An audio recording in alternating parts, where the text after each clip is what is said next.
Great. I think whether you've seen it or not, having some context to one of our really incredible exhibits, Journey to Peace, would be wonderful. So we're going to welcome up the creative force behind that. All right, so we'd like to put our hands together for Mary Jo Land.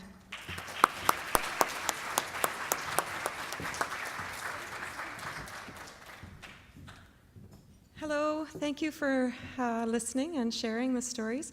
Over there you'll see some artwork, and the artist is Yar Taraki.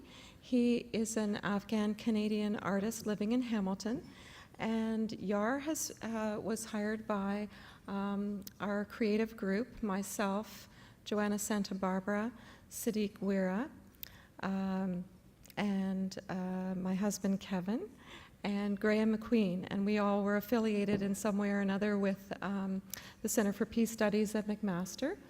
And we were approached by Sadiq Wira, who is currently the chief advisor to the Minister of Education in Afghanistan, to create some program that would be helpful to the children who are suffering from 30 years of war. And the difficulty is that the Afghan war went on for so long and is still going on that there's multi-generational trauma. So we needed to find a tool to help children resolve trauma and learn peace education skills such as conflict resolution and reconciliation.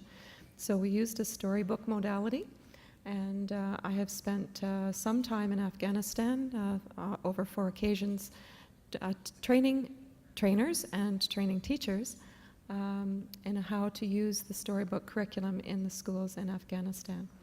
So you can see that the stories or the illustrations there are about a family. The main character is Jamila, and Jamila is a 10-year-old girl who is not able to go to school and is quite upset that her 2 brothers are able to go to school.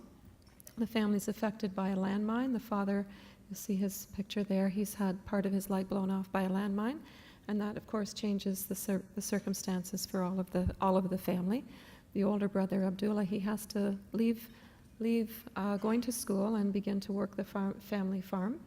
And the father is angry and depressed because of his injury. As Bibi Jean, the wise grandmother, says, he has too much time and not enough work. So that's the story about what happens with this family through another bombing, displacement within their country, and moving to having to flee within their country to a large city, and the story about what happens in the city. One of the sons is killed, and his young widow is left within the family. So there's discussion about gender issues and women working. She eventually becomes a midwife. The young boy, Abdullah, who was threatening to join the armed forces, has a bad dream, and you can see that the story of the 10-foot soldier is portrayed there. The 10-foot soldier is saying, yes, I am known as a hero, but I have done many things that I care not to remember, and for which I am not proud. So there's a lot of discussion about non-violent use of your time and energy to move the country forward. So Abdullah eventually becomes a landmine surveyor, looking for landmines and removing landmines from his community, and then the family eventually moves back to their home, and they start to rebuild their community. And that's the last picture there is the picture of the family on their migration back to their hometown. So I hope you will enjoy the art.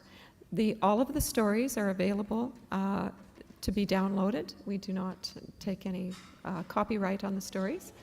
We just like to know if people are using them, so they're available on www.journeyofpeace.ca for Canada, journeyofpeace.ca, and the stories are available in English, Dari, and Pashto. They're currently being used in Afghanistan in many, many schools, and children are very excited. We've tried to do some research, but research in Afghanistan is very, very tricky. It wasn't very successful, but we do know that the qualitative data show that the children really love doing the stories, they love doing the art that goes with the stories, and they love using the puppets that go with the stories. So if you're interested, just check out journeyofpeace.ca, send me an email, and if you're liking to use them, or we use them here in ESL classes, and the students really like it. Okay, thank you.